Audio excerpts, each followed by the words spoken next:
Имате 30, 35 или 40 години, 10, 15 или 20 години работен стаж и секој месец уплаќате придонеси во фондот за пензиско инвалидско осигурување.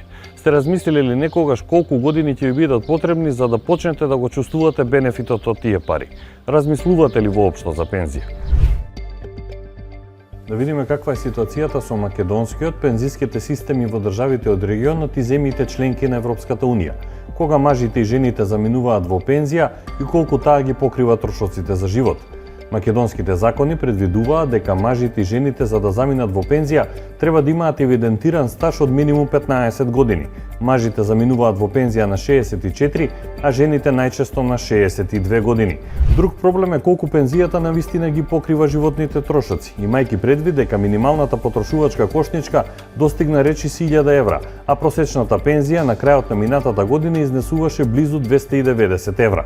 Во Србија пак мажите се пензионираат на 65 години, а жените на 63 години и 8 месеци. Во оваа држава се спроведува реформа според која до 2032 година тие ќе се изедначат и мажите и жените ќе се пензионираат на 65 години. Во Босна и Херцеговина мажите и жените се пензионираат на 65 години и при тоа треба да имаат минимум 20 години стаж. Ако имаат 40 години стаж, возраста не е важна и ќе добијат пензија.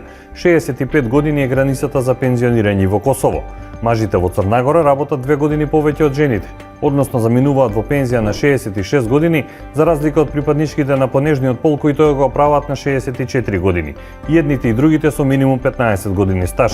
Реформи во пензискиот систем спроведува и Албанија. Наместо сегашните 65 за мажи и 61 година и 10 месеци за жени, до 2056 година и едните и другите ќе одат во пензија на 67 години.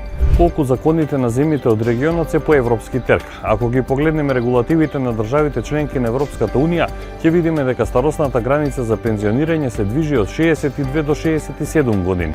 Франција е една од државите со најниска старосна граница во Европската Унија, 62 години и 3 месеци. Реформата која предизвика жестоки судири предвидува до 2032 постепено зголемување пензионирање на 64 години. Во Германија просекот е 65, иако границата постепено се поместува на 67 години. Со помалку од 65 години се пензионираат и во Малта, Летонија, Чешка, Литванија и Словачка.